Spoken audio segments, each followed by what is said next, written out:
This is SIC Talks number 113. I'm here with Avery Trufelman, who is host, producer, writer, impresario, ad reader. I don't know what stylist, bon vivant behind the really excellent Articles of Interest podcast, which if you haven't heard, you should definitely go out and listen to immediately after this conversation. She just wrapped a series called Gear, which traces the history of the outdoor industry from the military technology. And I have lots of questions, Avery, about it, and we'll get into those. But it's an excellent series. I just Thank re-listened to you. the second episode last night. The Articles of Interest is also a really excellent newsletter, which if you haven't subscribed to already, you ought to subscribe to. So anyway, I've got all kinds of nice things to say about Avery all day long. But she wanted You to talk about made my day. Thank you. so she wanted to talk about the painting behind me first, though. Yeah. All right. So this is a work by the artist Para, Pete Para, who's a Dutch painter who comes out of like the skateboard graffiti scene and has let's call it a streetwear line, which is, pretty well respected and widely distributed. But I got it at the Joshua Liner Gallery when it was still alive in 2016, when I still had money for paintings. The paintings have gotten a little expensive these Yeah. days. So Is yeah. it Anyway. Para? Or RRA? Parra. Yeah, and Para is the name of the fashion line, and then his name is Piet Cool. in the Dutch way, Piet. IET. Yeah. Yeah, exactly. Exactly. Well, anyway, Avery, Cool. That's great. thank you very much. Nice of you to say so. I'm a big fan of his, and I feel very lucky to have it. So, how are you? Speaking of which, where do we find you? I'm at home. Where do we find you today? I am also at home and Got it. I'm in front of my big painting, but mine's from a thrift Ooh, store. I okay. I mean, Yeah. and that really, you found that as a thrift store? That's Yeah. super Yeah. cool. Yeah. There's Life Thrift in Park Slope has well, here, let me show you my favorite painting that I found at that thrift store because it still had Okay. a label from a gallery on it. Look at that See? one. Oh, that's a Isn't that really cool. awesome? Yeah. It's So a trompe l'oeil. yeah, I was going to say, for those that are just listening after the fact, Avery is showing me a painting with this like a collage assemblage featuring an eagle and a muscular system. It's sort of like almost like a poster board at a school or a university or something like that. Yeah, it's a Um, painting of posters on top of each other, and I saw it at a thrift store. I was like, "What is this? It's that's a so really cool." cool thrift store find. You have any Yeah. idea? Do you have any idea who it's by? Yeah, I can find it in the back. There's a label on it. It's from some gallery in Santa Fe, and Oh, I think sick. it was Okay. like $4,000, and I got it for 300. You But I know, can find the name of it. well, and so I'm curious about that. Like, you're a cultural anthropologist, I would say. That's sort of like the core of your practice in a lot of respects. Don't let me put words in your mouth, but that's what I would sort of say. Doing that inherently means being drawn to the dig, metaphorically speaking, right? Do you Yeah. do a lot of that kind of like thrifting, archival discovery just in your natural life, or did this thrift store just like happen to strike lightning? Yeah, I do. I feel very drawn by fate in both my Sure. work and my shopping habits. I mean, I feel like anyone who really loves thrift stores has that feeling when you pass one, you're like, there's something for me here. Like I Hmm. must go inside. Hmm. But I'm not one to force it when it's not happening. I don't like to go and search for things and find things. I'm like, both of these paintings were things I used to live in Park Slope and I would wander in and I'd be like, oh my God, there's one. I'll get that.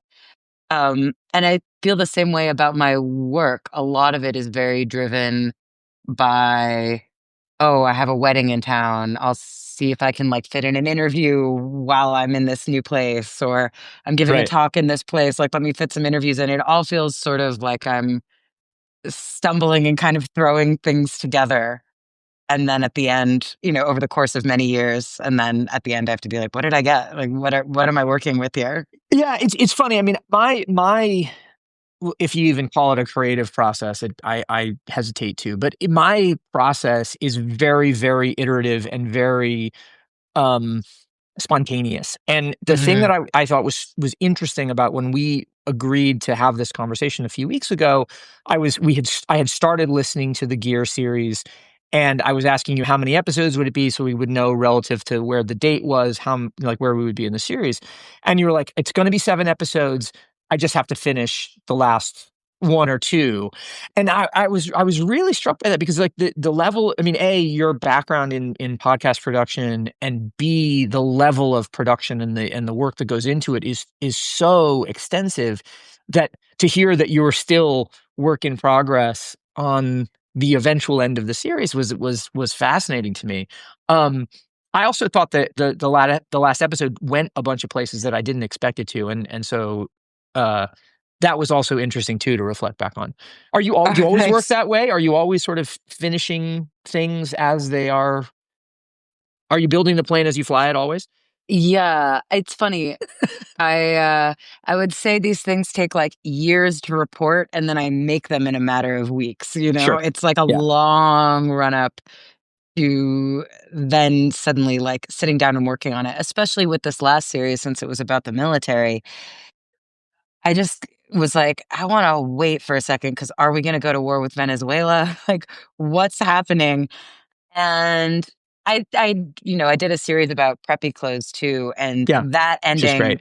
Oh, thank you. And that ending was also made, I think, like the week before it came out, and I had tried, like, I heard someone on the radio, and I was like, oh, he might be good for the ending, and I like went off to interview him, didn't end up working. Like, I think the last episode is always my series always tend to start in like the 1730s and then they end pretty close to They like always start in the live. 1730s.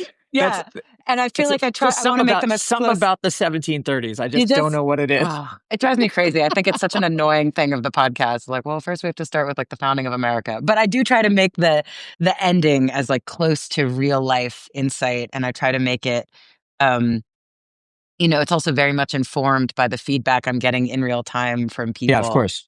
and what's actually happening. So I try to make that one like as live as possible. But also just generally these things take so long to make and to lay out. Like, I'm also cutting them all on Pro Tools myself while I'm finishing the other ones. So it just yeah, it takes a while to finish. So speaking of not to dwell on the 1730s too much, my favorite decade also. But the one of the places that you came to, if I'm correct, and please tell me if I'm not, but one of the places that you came to articles of interest from was 99% Invisible, and Very much. I am not an encyclopedic or a 99% Invisible completist, but the episode about oysters I go back to once a year or something like that. Yeah. Another 1730s deep cut when New York Harbor was home to the largest population of oysters in the world, as I learned on the podcast, trillions of them. Um, I just like I love that episode so much, and I guess the reason I bring it up is because I'm curious. That series came out of the first boom of podcasts where there was this is a new sort of narrative style. There is kind of funding and backing and support. We've moved into a different era, obviously, of podcasts. But to what extent do you feel responsible to pull those qualities forward into the contemporary? Mm. I mean, it's funny because I feel like when I started at 99% Invisible, it was a time that was not dissimilar to now. I mean, it was really, really scrappy. That's true. We were like at the very beginning. It's funny, like podcasting, I feel like podcasting sort of boomed while I was inside of it because I started, you know, I started working at 99% Invisible in 2013, and it was just like three of us in a corner of an architecture firm and Got they it. were so sweet. This architecture firm was really nice. They like let us work out of there for free. And I think part of the exchange was like we would make them look cool. Like when they had clients come in, they'd be like, "Do you know 99% Invisible?" And I remember like to a T, every single one was like, "No." And we were so like podcasting was not a thing yet. We were like, "Oh, don't mind us. It's like a radio show. I don't know." Um So it was very scrappy. We didn't even have a proper studio. I remember we were in like a closet and we had to wait for the architects to like finish their meeting before Mhm. we could record stuff. So it's funny. It felt like shortly thereafter there was this big boom with like Gimlet and all these big Yeah. companies, but it always felt like we started extremely scrappy, and it really prepared me well for like the pandemic and being scrappy all over again and now being scrappy again. But to answer your larger question, I've always seen audio, like, the way I like to practice it feels like an art form to me, Mhm. Mhm. and I as much as I admire and deeply appreciate the skill of just, like, doing a one-on-one interview, I don't know, maybe it's just my own insecurity, but I always feel like the stuff I make has to be super nutrient dense, like, I have read 7 books, and they're all in here for you, like, I want this Yeah. to be like a an energy shot of information, and I just work really, really hard to, like which is funny. I think there are pros and cons to it, right? Because I think that knowledge is made up ultimately of, like, lots of little conversations and lots of different little perspectives, and I think that's the downside of this, like, thrice diluted energy shot form of information is like I'm pretending it's definitive when it's really not. Like, Right, really, sure. these conversations can be iterated on and repeated, and there are like lots of different perspectives. But I don't know. I think I'm just like, I want this to be like worth your time. I'm like really invested in that. Well, I mean, your being invested in it, I don't think is ever in question, and partially because you put yourself into the narrative and emotionally, like, we hear where you're at emotionally as it goes, but also because it feels like that's part of you're working it out through the process, and we hear that. So Well, it's thank funny, you. that must be an interesting tension between the idea of, like, trying to make it definitive and also being like, "But I don't know how I feel about this, and I'm gonna have to just at some point tell you that." 100%, 100%. I don't know. This is such a like cringy millennial reference, but were you ever a watcher of SpongeBob SquarePants? I mean, more so because of my kids than myself. I'm a little older than you are, and so, but of course I'm familiar. Yeah, So like I've heard the Ice Spice song. I know about it. there's this episode where SpongeBob is like in driving school, in boating Mhm. school, and at the end he has to write an essay to graduate, and it's just what I learned in boating school is, and he like can't do it. He's like, what I learned in boating school is what I learned in boating school is. And it's like a great for any writer, he's like procrastinating. He's like, I can't write about what I learned in boating school. I have to like clean my house. But that's how I felt with like trying to summarize what the military meant to me. And I was like, what I learned in boating school is what I learned in boating school is like, I don't know how to put a period on everything that I've learned. So it's funny, it is this double-edged sword because in one way, sometimes I'm like, I'm just a passive sieve, the world is coming through me and I'm just transmitting it. But on the other hand, it's like my voice is in it and I have to say something and I have to describe like what I learned in boating school. Well, not Um, only that, you have fans, myself included, who hang on your every word to tell us what you've learned in boating school so that we can then, you know, relay that to be more interesting in our own conversations. So, yeah. the, well, I have to say one thing, and this is something maybe for you to look at if you're not familiar. There's a book that George Plimpton put together for the Paris Review called The Writer's Chapbook, and Mm. it's a collection of anecdotes, aphorisms, quotes, whatever from conversations of snippets from writers that Plimpton put together over the course of the Paris Review while he was there, and it is all rendered as kind of an oral history. It's you can find it as it's not in it's not in print anymore, but you can find it as a used book. I found it recently, and I'm in the midst of Oh, reading cool. it, and every both insecurity and like procedural step that you just outlined is echoed by E.M. Forster and E.B. White and, And SpongeBob SquarePants, and yeah. SpongeBob SquarePants. Well, I mean, this is the great thing about meta cartoons, right? Is that there's inevitably there's some adult in the back of the room going, "How am I going to work out my anxieties through this kids content?" Well, the funny thing is, I feel it not to be like podcasters are uniquely persecuted or anything, but it's funny because I feel that sense of dread kind of twofold. Because one is like, what am I going to write? But then the part where I really procrastinate is the recording. I'm like, I have to like, you've done all this work, you've done all these interviews, Sure. you've read all these books, and then you like go into this little room and you perform it for no one. And it's like, what a psychopathic thing to do. So I'm always just like stomping around my apartment being like, ugh, I don't want to record. I really don't want to Sure. record. I have to like make myself a treat. I was like, okay, you can have a cocktail after you record. Like I hate it so. And it's so funny because when I started in podcasting, I thought this would be the part that'd be like blah, blah, blah, talking on the mic. It'll be so fun. Right. And it really feels like a performance. Like you really have to sell it. And especially when you're getting feedback from no one, you know, look, I Sure. can show you where I record. Yeah, Sorry, please. this is very No, no, no. visual. This is why we do this in this format, is so that we can get a little deeper inside the Well, subject or this is my the pride guest's and mind. joy. This is a Oh, phone booth. wow. Is it a The light real turns phone? on. Is it a real It's a phone real booth? phone booth. Oh, that's sick. Yeah, it's like So a major so part of my personality is owning a phone booth. that's hilarious. So for those that are just listening later, Avery is showing us an old school wooden phone books of the type that you might have seen in a hotel lobby in days of yore. For Yeah, those it that are came old with the enough to even phone book. remember what that looks like, and it came with a phone book. Oh, wow. Yeah, it was from That's Connecticut. That's really awesome. There is a, by happenstance, in Greenpoint around the corner from us, there's a London telephone box in somebody's driveway What? that is not operational as far as I can tell, but it's somebody who keeps it as a curiosity. And every time I go past it, I'm just like, that's a cool thing to have. And also Doctor Who. Yeah, You very know, Doctor Who. Very Doctor Who.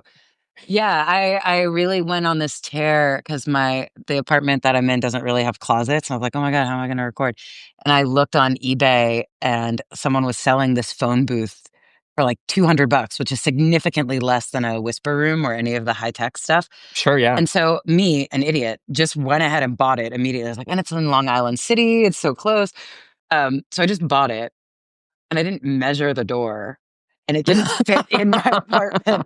It was the whole ordeal. It was so, yeah, Maybe that's the origin story of this telephone booth around the corner from me. Then, they couldn't fit it in the right. house. Well, because I mean, but I understand your enthusiasm completely. If somebody showed up to me and was just like, I've got a London phone box for you. Do you want it? I'd be like, yeah, of Yeah. course I do. And then and then I wouldn't be able to fit it in the house. And then I'd be like, okay, I don't know what it is. It's a fucking infrared sauna now or something. Like, Yes, anyway, it was amazing. Well, it was really interesting because the guys on TaskRabbit who I asked, because I like needed to have someone with a van bring it sure. from Long Island City. And I was like, oh my God, it won't fit through the doors. Like, do you guys think you could take it apart? And they were like, maybe. We need to call some more people. And we just like spent the whole day together. It was 4th of July. We like all had hot dogs together. They were like the most interesting people I've ever met because I love. they were all Mongolian. And obviously, like Putin is recruiting from the outer Caucasus for his war. So they're like, oh, we fled. We like went to Mexico. We crossed the border. They were the most, and they were like 5 months ago, we didn't speak English. They were like the most amazing people. So that's another reason why I'm like very fond of my phone booth. Well, I also love the fact that I love the symbology of that exchange is so crazy. It's like, on the one hand, it's Independence Day and Yeah. you are buying a system of constraint. On the other hand, you are here with these Mongolian guys who are experiencing freedom in a very uniquely capitalist way, and also everybody's eating hot dogs. Yeah. The great unifier, the great Well, it really put unifier. it in perspective. I was like, can you take this phone booth apart? And it's like, oh, they can do anything. I They're don't like think I don't amazing people. By the way, okay, so a couple of things. We've had a couple of comments for those that are not watching this live about this. One is Sluggo said he couldn't wait for the tour of the phone booth, so you might have to go back. Thank you But for the sharing my phone booth passion. It's really yeah, important to me. but then Teddy also chiming in here that it should have been a bonus episode somehow. Like, maybe there's a one-off articles of interest thing about, like, so you want to buy a phone booth. Yeah, Um, exactly. Don't make my mistake. Measure your door. the I- yeah, I can imagine the idea of that performance being a little anxiety inducing. I mean, I'm one of the reasons I do this is because I miss from my days of being a travel and salesman. I miss the performance of being in those rooms and being extemporaneous in front of people and all that sort of stuff. But that's always very much in the moment and it's never graded on its total fidelity to some standard of meeting that happened previously, right? It's like you just Yeah. get on and let fly. So I can imagine that being a bear for you. What do you?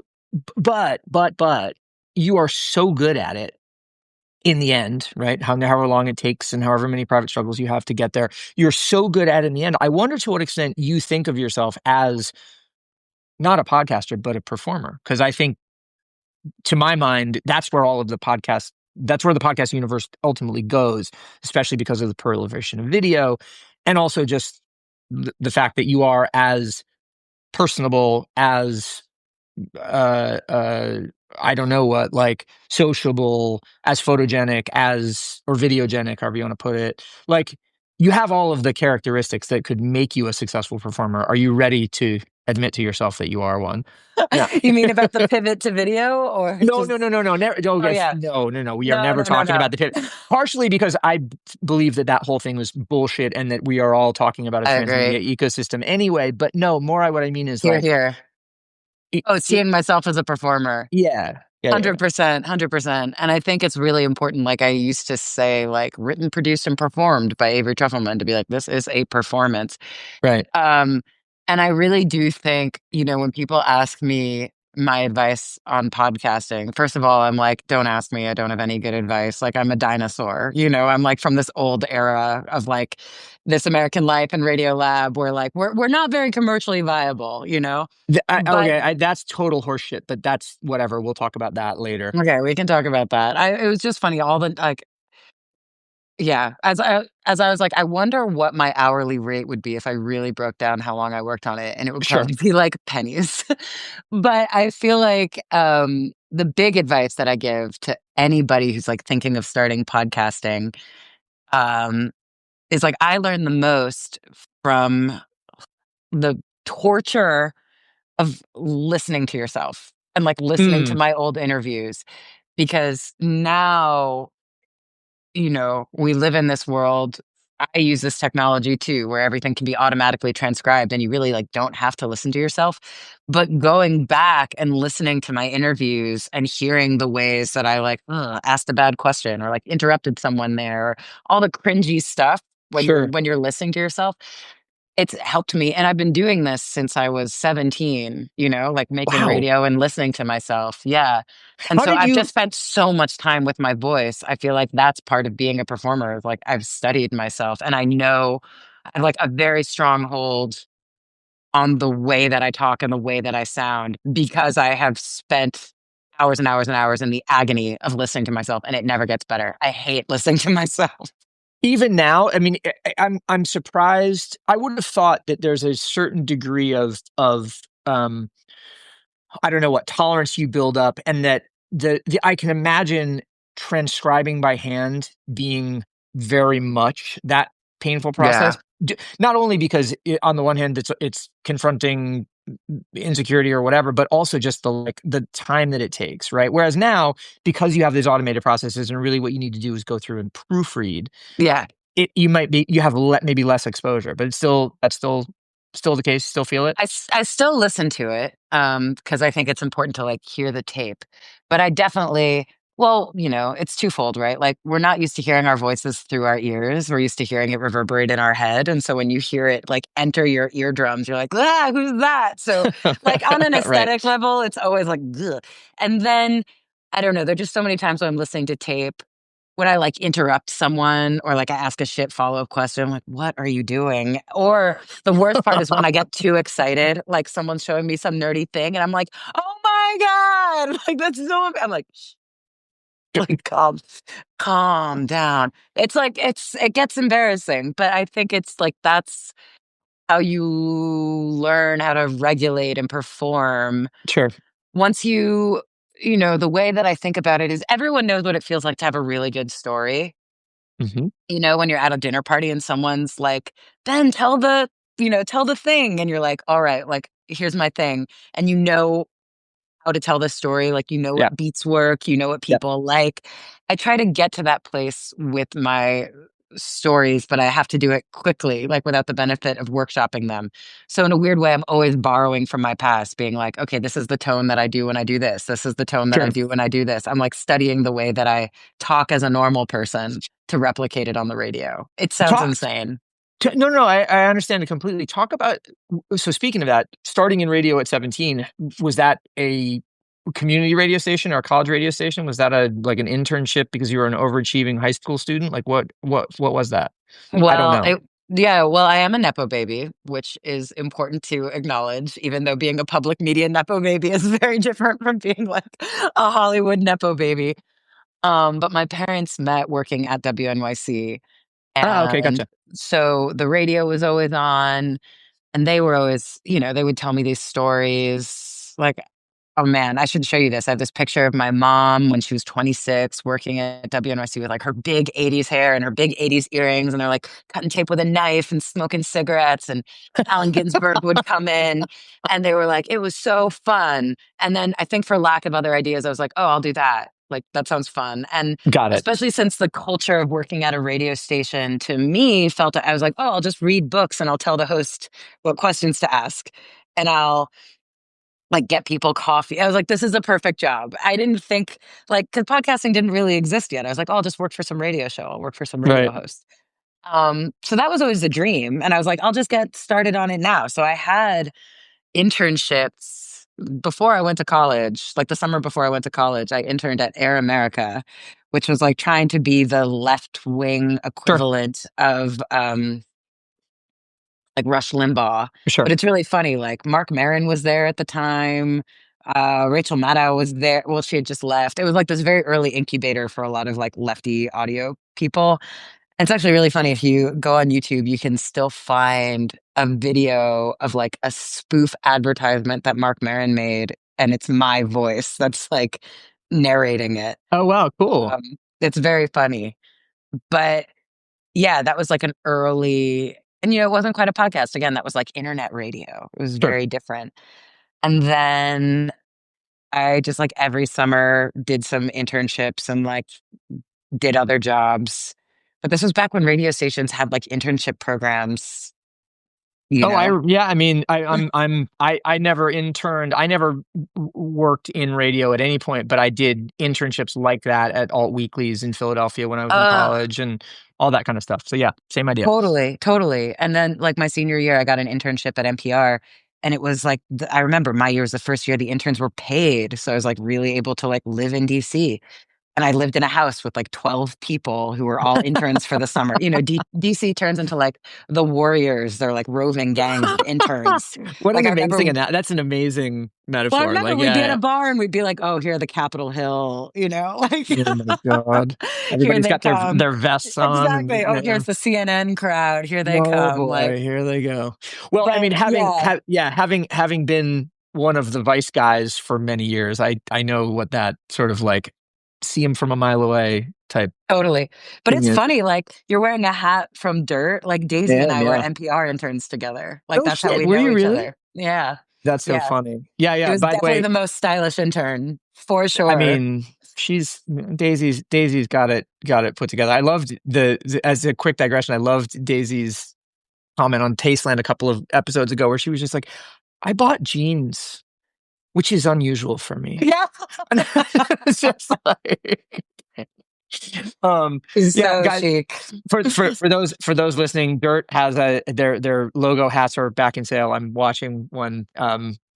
They're very aggressively priced. You should go buy one and support independent media and Daisy and the whole gang. Yeah. Sick Talks alum Daisy Eliotto. Um, Avery, what? Okay, so let's go back to gear for a second because when I am. You don't know this about me, but I am a clothing guy, reformed or in remit or what's it relapsing, depending on the sale essentially.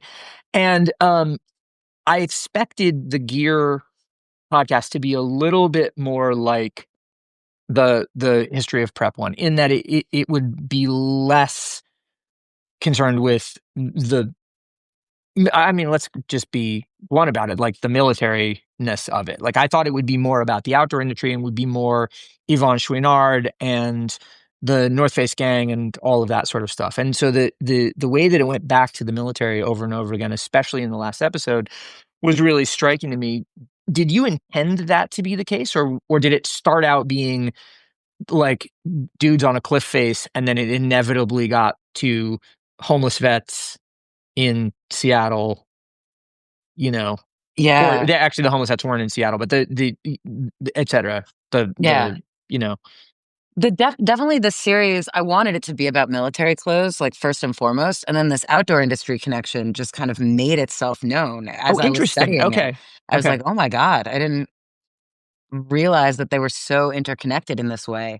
And, the funny thing is, with the outdoor industry, it's very hard to cover it without turning it into a hagiography, like Yvon Chouinard was so visionary and like, because all of these Sure. companies really were incredible and visionary, but you can really only hear that story so many times of like founder had a plan to like make new kinds of gear and new kinds of clothes. And I was like, oh, it could just be a litany of like different founder stories. Yeah, But yeah, the sure. part that really rocked me, and the other thing is, I was working on this for years. Like, I started this in the Biden years. I didn't know that we would be kind of having a somewhat of a military reckoning. This was like not the direction I thought it would go. Um, and when it was time to like make it, I was like, it's either the best timing or the worst timing. I Sure. really don't know what to think of it. So, but that was the part that really rocked me more than anything, was like learning about the military and like meeting people in the armed forces and learning about how similar military clothing is to outdoor clothing. I mean, Sure. they do very similar jobs. So that was the thing. I personally really gravitated to that. And was that driven at any point by, or I mean, was it driven by the personalities, or did you find like I mean, the M43 field jacket plays a starring role in episode 2 or 3. Was there a piece of clothing, or was there a person, or was there an exchange that that sort of flipped it to that side for you? Mm, I think just slowly over time realizing how interconnected these were and realizing my own ignorance as a civilian. I Sure. used to be very like, fuck the military. And Sure. I'm still like, I don't like war at all. Well, hopefully And nobody does, but hopefully, but that's anyway, what yeah. I'm realized, Yeah, that's yeah. the thing. That's what I realized. I thought that I realized that my idea of what the military meant and who was in it was very different from the way it actually is. Sure. And that kind of what I meant to say at the end is like soldiers and civilians are not that different. It's like a huge group of people, and a lot of them have a lot of very mixed feelings about their jobs, and about what they're being asked to do. And Right. they have, um, they come from all different kinds of backgrounds. I met a lot of people who serve who are really similar to me, who like come from where I come from. And I think I was NPR Nepo babies? That's how I yeah, a lot of journalists who were sure. veterans who I talked to, and people from New York City, and, like Jewish women in their 30s, like people like me, Right, sure. and people who are kind of exactly like me, which I had never really encountered before. Not that I ever would have wanted to enlist or think that the military is the right path for me, but I just realized that it's a much more, um, it's just, I had painted an idea in my head of what a soldier was like. Sure. And I was being a little in the same way that I, object, even though I am by every metric a stereotypical archetypal coastal elite. I still hate being put in a box. Of Everybody hates course. being put in a box. And I realized I was doing that too. And especially in this era where I can roundly, proudly say fuck ICE, like, there are parts Same. of this Absolutely. administration 100%. that I Yeah. disagree with, but it made me realize, like, doing all this research, made me realize that like I have to amend my view of the military. You know, it's Sure. not going to go away. It like a huge part of my taxes go to it. Right. And I think the most powerful thing I can do is just like learn about it, engage with it, stop pretending it has nothing to do with me. You know, I think that it's powerful to pick your battles and be opposed to the parts you can be opposed to, like ICE. But in another way, I wanted to like get to understand soldiers and veterans in a way that I Sure. hadn't felt open to it before. So that was really a revelation for me, and I almost just wanted to share it. Yeah. Well, it was cool. I mean, you said I'm just looking for something I wrote down last night about what something that you said. I don't know if I'm going to find it necessarily. Had been drinking some whiskey and my That's handwriting is not exactly super. how you're My supposed to listen. It's my best listened to with handwriting a is not whiskey. super clear. Well, see, no, talk about about the commercial viability right there. We're going to a spirits partner and we're going to get the whole thing underwritten. Drink, Yeah, you should exactly, be drinking exactly. articles of interest with, um, but Honestly, I Ben, I think am so sick of all these healthy things supporting podcasts. I've been like leading all the, I've been drinking all my AG1 and doing all my healthy stuff. I want to get sponsored by alcohol. I want, I want some vices. I have It'd be great. ideas. I have some ideas. All right. Well, but you did say. I mean, I guess the gist of what I was getting to was in that final episode as a means to bring a coda to the series and also just to again I think work out your relationship to it as we talked about earlier. You said basically like I don't actually like outdoor gear all that much. Like I'd rather just ride my bike in a regular coat than go climbing in the gunks or whatever. You didn't say that. Those are my words. But But you it interpreted it correctly. yeah, exactly. I'm curious about that. Did you discover that you didn't like that stuff over the course of the series, or did you know going in and were you thinking maybe I'll find an affinity through the series? I was hoping I would find an affinity for it. And I do, there are, like I wrote in my last Substack, like, here's some brands I actually like. Cause I do think there are a lot of brands who are doing very innovative, very interesting stuff. Sure, But just generally, I realized the whole idea that there are like outdoorsy people and not outdoorsy people, and I wasn't one of them. Um, I don't know. It's been a funny thing my whole life. I've just never really had an interest in, I don't know, when someone's like, want to go take a hike or do you want to go camping? I'm like, sure. no, but I love Is that taking long walks. Like I love going outside. But I was like, yeah? I don't understand what this is. And I realized that part of it was the gear. I just don't like having to like costume up and be in the world. Sure. Well, I mean, I think there's a lot of New York City kid in that. Yes.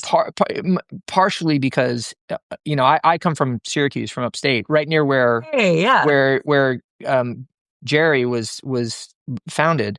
Yes. Another factoid I learned in the series, My but fiance is from Schenectady. We spend a lot of time oh no there. shit, really? Okay, Yeah. gotcha. So yeah, same plane of longitude.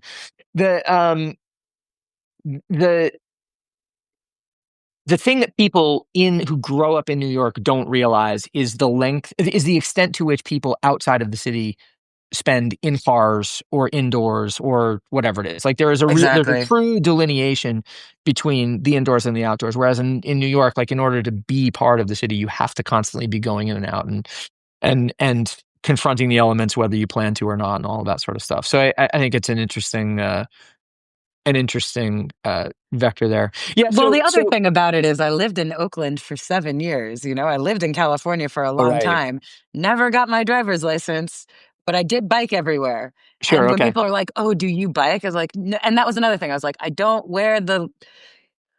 You're wear not the you're spandex. you're Like not in the I Rafa you're not in the Rafa kit. Okay, gotcha. No, and it was always it was such a point of pride for me when I would like cycle faster than someone just wearing my little like fashion Oh, outfit, you know? don't even get me started. Like I ride a single speed coaster brake Linus bike that my wife bought me for my 40th birthday, and Yes. it I'm is my also mi- single speed. Yes. it is my mission to be the fastest honest bike over the Williamsburg Bridge. Honest bike, as I call it, non Yeah, e-bike, over the Williamsburg Bridge each time I go. Like I'll go into WSA and cycle over or go to breakfast or whatever. And yeah, every now and again you'll get some hot shit bike messenger guy who beats me, and yeah. it wounds me. But otherwise, I'm on my dumb little single speed coaster brake. I'm gonna beat you. 100%. I'm It's the same way. ridiculous. That's the thing. And I was like, I don't understand why this isn't squaring because I'm like super competitive. I like love to hike. I love to Sure. run. I love to bike. But there's something about like when you want to go, I don't know, the idea of like, do you want to take the day and like dress up and be outside? I was like, I don't know. Something about it feels very artificial to me. But maybe I Yeah. haven't done it in the right way yet. I don't know. But My fiance is always trying to get me to do it. So one day I'll um, do it. I mean, yeah, that's kind of why I asked you about the individual piece or the individual stuff. Where I'm working on a project about denim at the moment, and it constantly reminds me of the first pair of premium denim I bought at Union in 1999. It's a pair of Duffer St. George repro, like copying the 1937 Levi's that 501.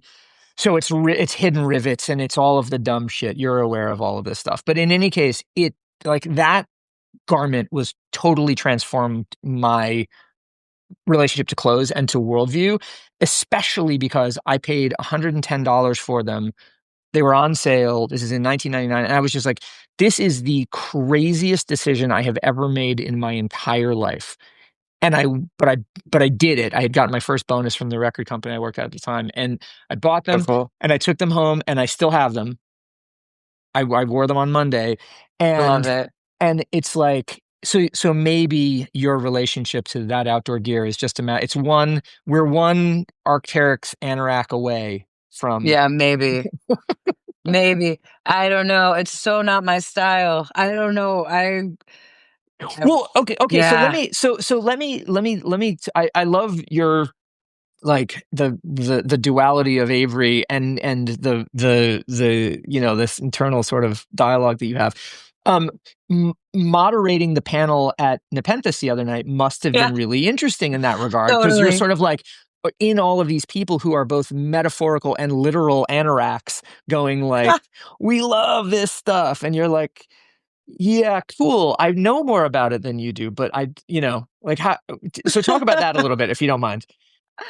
I well, this is I one of was my not. favorite things. Sorry. Full disclosure. I was not able to be there, and which That's okay. I was bummed about. But I saw the pictures and was very interested in the whole thing. So please talk about it a little bit. It was fascinating. And that's the thing. One of the things I really enjoy about making a non-visual,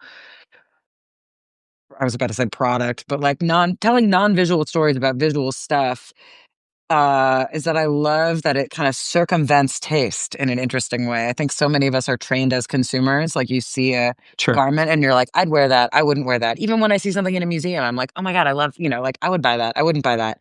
And there's something about not showing the clothes and only telling their story that allows you to sort of take personal taste out of it. And you just have Right. to listen to what's behind it.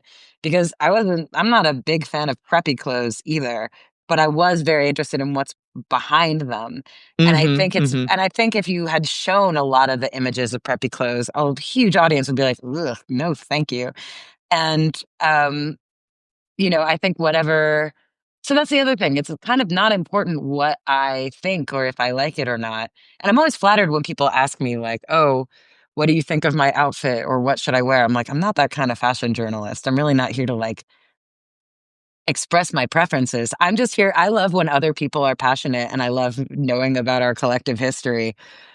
So the fact that it's not exactly my style is like kind of irrelevant to Yeah. me. Yeah, yeah. Do you by the way, I hasten to mention that Ha in the comments of the live stream said that a Bike Messenger episode as a one-off could be a really interesting articles of interest, which I really agree with. I don't know how much you've looked into that kind of Bike Messenger style and culture of the late 90s, but it's like very aesthetically directed, very fascinating, and the people involved are maniacs, which would make for good content. So Was there a brand? Was there like a bike messenger brand?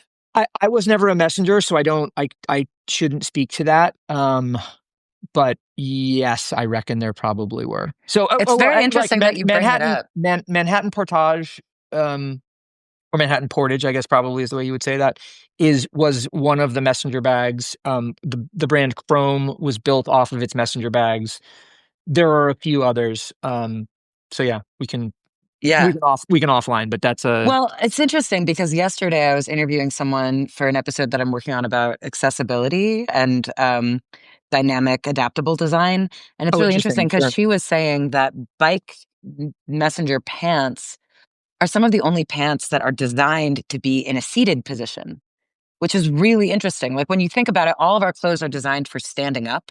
So it's sure, really weird. Like when you sit down, you get this, I have this like bunching on my jeans. sure. And if you design clothes for sitting down, which a lot of us do all day, that shouldn't happen. And especially if you think about someone who uses a wheelchair, like they should have pants that were designed for sitting down, but some of the only pants that are made that way are for biking. So it kind of opens up this interesting new door of Yeah. accessibility. Um, by the way, That, one of the comments is also talking about Western wear, which is going to be my next series. And oh the wow, funny thing really? is, it Okay. is, yeah, Breaking news I've over been here. working We on love that. that. Yeah. But the thing is, of all the things that I've covered, well, I'm working on a book about the Antwerp Six right now, and I would say that's the style that's like closest to what I actually like to wear. Okay. But the The Western wear, the Antwerp Six, not Western. not Western. The Antwerp Six is probably the closest to what I Got actually it. wear. Western wear, I adore, and like I wish I could wear it, but I'm such a goddamn Yankee. Like if I walked around wearing cowboy boots trying to be all yeehaw, people would be like, "What are you doing?" So maybe after I make this series, I could like get away with it. But Sure. like, who hasn't wanted a nudie suit? Like it's the perfect thing. I mean, me, but that's okay. What? Sorry. No. I mean, it's not even that I'm too much of a Yankee. I'm just like, that's not, yeah, It's not your thing. not my thing at all. Not my thing at all. Fair Um, enough. well, all right. Well, so we've now reached 50 minutes of this conversation, which happens weekly as a companion to my newsletter, which is ostensibly about stories from the newsletter that my subject found interesting. I haven't even asked you because we've just been Okay. so into the podcast, and frankly, the podcast is worth more than an hour's conversation. But I'm interested to know, Avery, of that work in progress list of links I sent you, what jumped out? Oh man, I have to pull it. I have to pull it back up again. Yeah, Um, and I'll say this while you're pulling it up. I'm always interested to know where voracious consumers of information like you and like those that I invite on this series find their information. What are their favorite sources? What are the things that are their go-tos and what resonates with them? Because it's a very heterodox list and I always learn things. So I'm always interested to know. it's an amazing list, by the way. I was like, oh my God, I want to read all of these. I'm Thank like, you. now I want to know where you find your stuff, but I guess that's the secret sauce. Let me find the email because I The read a bunch of them. you know Um, the interesting thing, sorry, just very quickly, in between the time that I sent you the whip list and the and now I found a New York Times story that talks about how human history can be told as a series of advances in warfare, and we are living through what might be the fastest advancement in weaponry ever. So it was a real like direct corollary to the Gear series, and then there was another one which was about whether Indian streetwear can become a global force, which also like through the lens of Kartik research and those sorts of things, yes. which also feels like a very articles of interest topic. So Oh, I love it's Kartik. Yeah. yeah, yeah. So anyway, and then of course, sorry, one more thing. The Carbon Almanac, which is a newsletter published by the Seth Godin universe, this marketing guru guy, talks about Patagonia's transparency report, which just came out yesterday. So further into the outdoor world. So anyway, Though I'm of mixed minds about Patagonia. talk I about it. I think they're an amazing company and they've done incredible stuff. And I'm really indebted to like the way Von Chenard has reconsidered what it means to be outdoors and the way he's reconsidered, he's given away his wealth. And I think it's pretty messed up that they aren't open about the fact that they make military clothes. Like, just say it if you do it. And I understand it's a bit at odds with their mission since the United States military is the largest institutional polluter in the world.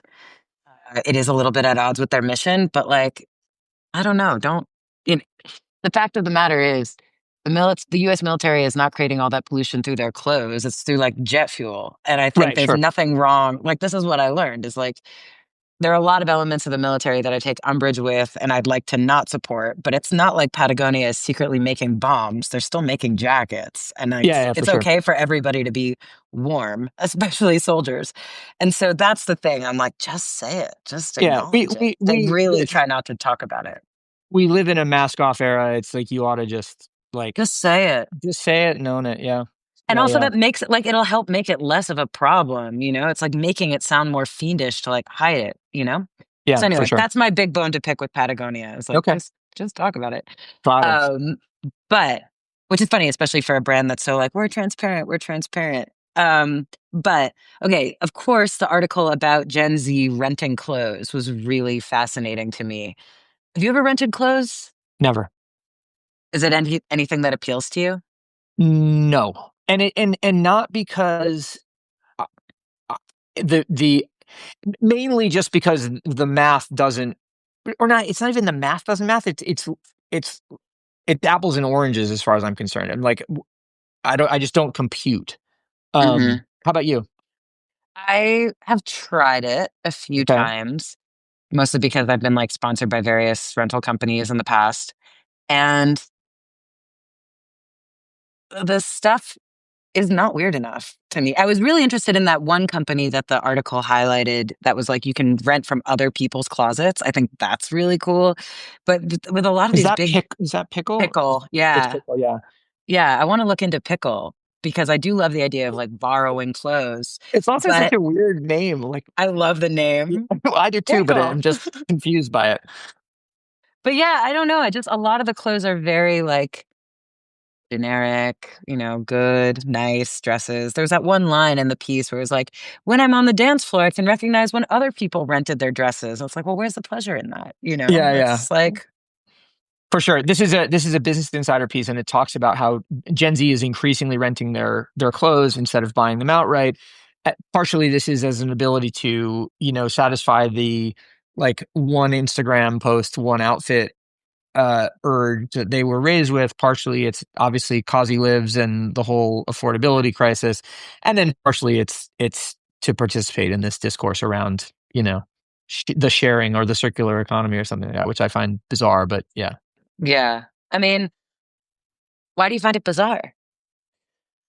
Well, because I mean, like the military contracts, it when you dig into it, the idea of it being circular and the idea of it being less wasteful and the idea of it being, like broadly better starts to really fall apart Yeah. fast.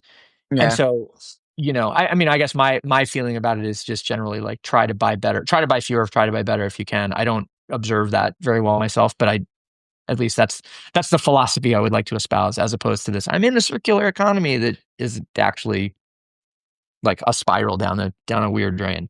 100%. And it's so funny because, like, I feel like the galaxy brain thing that I finally got to, I was like, I don't buy anything. I only buy used things. And then you finally get to the like circular galaxy brain. It's like, I only want to support small designers who need money, which is not the most beneficial, like, for my wallet. But We this is like now what I believe in. Yeah, well, it's funny. I was listened into a conversation yesterday with between one of my consulting clients and a small designer who was basically describing where her brand was in that ecosystem. It's like we're not new and we're not huge, and so what are we? How do we exist in this space? And the only way for them to exist in that space is by having a really loyal clientele base that they nurture and they maintain over a long period of time, or by getting cash infusions from bigger companies through collaborations and that sort of stuff, which is a good way to turn your brand into a little bit of a zombie for hire. Yeah. Um, Yeah. you It's know, rough though. Yeah. yeah. Oh, Totally. incredibly difficult business, and unfortunately, it's difficult for everybody, it's difficult for the customer because for things to be priced correctly, they're hard to afford. It's difficult for the designers. Obviously, it's difficult for the factories who are constantly being pressed for like marginal compression and all this sort of stuff. Anyway, it's guess we should all this your next series should be maybe it should be nudity. We'll go. I'm joking. Joking. All right. So what else? Um, oh, this this article about housing policy in Japan was so fascinating. It was really nice to see laid out. I mean, it's so obvious, but I never thought of it before, how absolutely impossible it is that Americans want our houses to, we want affordable housing, and yet we want our houses to only ramp up in value. And it's really interesting that in Japan, they treat architecture as a depreciating asset, which it is because it disintegrates and falls Right. apart and you have to maintain it. And um, yeah, it's just like, oh, right, this whole version of American homeownership and like the logic behind it, the idea that like, oh, homeowners will be like more engaged in their communities, they'll have kids, they'll have wives, it'll be more wholesome. I never really thought about, and again, this is very obvious, I never really thought about the morality of homeownership and how Mm-hmm. kind of foisted it was. It's very, very interesting. That's an There's amazing article. so this is a piece that's in Reason, the stalwart libertarian publication, and they there's another the American Enterprise Institute published something this morning, which I'll also have in the newsletter, which is about how the notion that young people aren't getting married because they can't afford houses is backwards. And Totally. and so anyway, there's an interesting corollary there. This Japan story caught my eye because of something David Mark said a couple of weeks ago when I talked to him about how, or actually it wasn't when I talked to him, but it was in a separate conversation he had, where he said in Tokyo you can get an apartment easily for $400 a month. Easy was the What? exact quote. And I was just, I know who knows what apartment that is, Right. but How et big? cetera, et cetera. Yeah. There's lots of different problems. Your phone booth probably doesn't fit in it, those sorts of things. But nonetheless, like simply from a pure affordability standpoint, you think about what that then allows you to do as a young person in particular. It allows you to go out and participate in culture, or it allows you to save money, Yeah. or it allows you to, whatever the situation is. And the radical differences in the way these highly advanced, very wealthy Western society, or not Western, but like capitalist, post late capitalist markets come to life was a really interesting distinction. So yeah, I'm Yeah. glad I'm It's glad that super was up. interesting. Not that I'm a stalwart libertarian or anything, but it is just really nice when we think about like these intractable systems and how they can really Well, right. change. What they and honestly, like what really motivates them the at an individual level, right? Because that's Yeah. at the end of the day, systems are made up of people, not like inanimate sort of processes. Yeah. Well, those are really good ones. Those are really good ones. How about a third before we go? Mm, let me think. What else really? Um, I mean, obviously, I love all the talk about geese. I think geese is amazing. But can I ask? Can I bring you my hot take on Geese? Yeah. Second album is better than the third. Wow. Okay. I like the third a lot. I like all of their stuff a lot, but I think the second album is better. Well, then my hot take is I like Alex's solo album more. Okay, I think Cameron. that's Can beautiful. Sorry. Keep getting Alex Winter and Cameron Winter confused because both are in the public eye right now. Cameron. I like the solo album much more because Yeah, maybe I'm just too soft. It's like less yeah, raucous. I don't know. I mean, I don't know. Nausicaa is my jam from that record, but I like Geese better than I like the solo record. Although I like the solo record, I like the second record better than I like the third record. Although I like the third, it's all good. It's Will all good.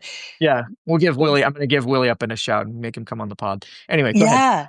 Can I ask you a question about Of this course. one podcast? Because like I don't have Instagram. I live under a rock. I don't know what everybody is talking about. But there was this one um podcast interview that you were like, surely you've already seen this. I'm looking for which one it was. I was listening to a little bit of it. Oh yeah, the Peter Zahan interview. Yes. What is up with this interview? Is it like going viral or something. It's Oh, so okay. No, strange.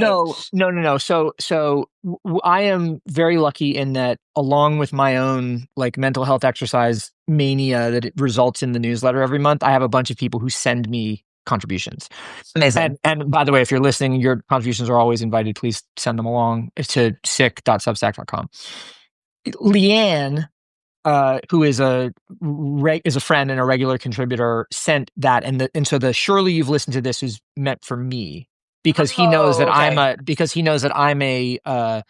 I'm a frequent citer of this guy Peter Zion, who is a geopolitical scientist or geopolitical strategist, um, who has a very unique YouTube presence. But anyway, the point of that was was more like Peter Zion has put a very big stake in the ground, saying the Chinese system, such that is this now, is going to end within the next 10 years because his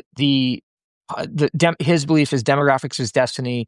Yeah. The Chinese population is now reaching a median age of close to 50, which means that it can't self-sustain, which means that all of its economic systems fall apart, which means that it will inevitably disintegrate over the next few years because it doesn't have the same kind of self-reliance on energy and on and is so reliant on external trade that it can't support as an internal economy. Zion is a very polarizing figure. Suffice it to say, he's very entertaining. He Yeah. is great with a hot take, and was one of the first people. And to really wrap this back up with you, he was one of the first people that I was ever able to think about geopolitical systems as like being truly holistic and being influenced by a whole series of externalities that you would not consider going into them, right? Like the idea that your favorite fleece hat maker exists because it provides military fatigues is not logically the reason that you Yeah. buy the hat. He's very good at kind of teasing that. But that particular interview, which is on the reason, I don't know what the name of the podcast is, excuse me, um, is worth listening as a 1 hour introduction to Peter Zion, and then you never have to listen to him again if you don't want to after that. Oh, interesting. Like as I was listening to him, I just had all my heckles up because he talks in the same way that is very Malcolm Gladwell Freakonomics, like if that, then that, like one thing leads to another. But Sure. everything that he was saying was, of course, really compelling and interesting. And then also, of course, I'm very skeptical of this like population panic, especially some of my favorite people are white men, but especially when it comes from white men, I'm like, what? Oh, Like, of course. I it's mean, very, I just don't know. So I had a lot of like, what's this guy saying? But it was super interesting. it's really it. Look, I think it's really fascinating, and setting aside I think ultimately what his message is like, look, you really have to think through processes to understand what it is. Like, if you don't want immigration, guess what?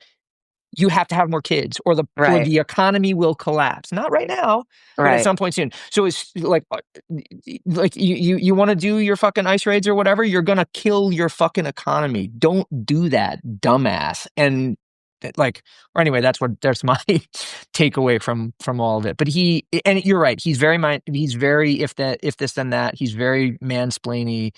He's also kooky, but I think my takeaways from it have been generally additive, so that's why it's there. Definitely. If I may personally interject my own problem that I have with all of these like population immigration dynamics. The thing that I think is really missing from this conversation is, of course, like the part that no one wants to talk about is like, how are we going to address it in the healthcare system? Because I feel like I know so many people who are trying to have kids, desperately trying to have kids, and they're getting no help. Like, there are no resources. It's so expensive, especially if you're like trying to do IVF or freeze your eggs. It's like, why is the only solution for people to like start popping out kids at age 20 or become some sort of trad wife, um or like I don't know, I just feel like there's this whole population that is maybe a little older that badly wants to have kids and they're getting no help at all. And like the math isn't mathing. So no one, I find like people aren't really speaking about this in a very practical way. Not that I believe there should be some alternative to letting people in the country. I believe like both are very important. But it just like there's a whole population that's like excluded from this conversation, even though they badly want to be a part of it. Yeah, yeah. Well, look, I mean, not to say we need to get into like the total root cause of all this stuff, but to say that Exactly. like the healthcare system has to be totally overhauled. The immigration system needs to be totally overhauled, but in my view, it needs to be totally overhauled in favor of allowing people Exactly. to come here, because I That's mean, the whole point. we Yeah. win right. This is the American experiment that we're trying to somehow strangle. It's just insane to me. It's But insane. in any case, all right. Well, that was a cheerful way to end this whole conversation, Avery. Sorry, I've been thinking about it a lot. No, No, no, it's you like don't really apologize. interesting. Like it's vital. It's vital. But it's like really interesting links, like Yeah. super duper interesting. So Well, great good. job this week. Thank you. Thank you. Thank you. Well, look, this has been such a pleasure getting to meet you and getting to talk a little bit. As I said, I'm a big fan of articles of interest generally and Thank the you. Gear series in particular. So would, just say to everybody, like, go listen and subscribe to the articles of interest Substack as well. I am a proud subscriber thereof. And then, I don't know, go buy Avery's book about the Antwerp Six when it's ready. If she talks at Nepenthes again, go see her. And otherwise, Avery, any other place that people can find you or should be looking for stuff you've got upcoming? No, you nailed it. Okay. Thank you. That's it. All right, fantastic. Well, Thanks, Ben. no problem. Great to talk to you. Thanks everybody for tuning in. And I'm back next week with another stellar guest. So please return to SIC Talks next Wednesday at noon. Okay. Bye.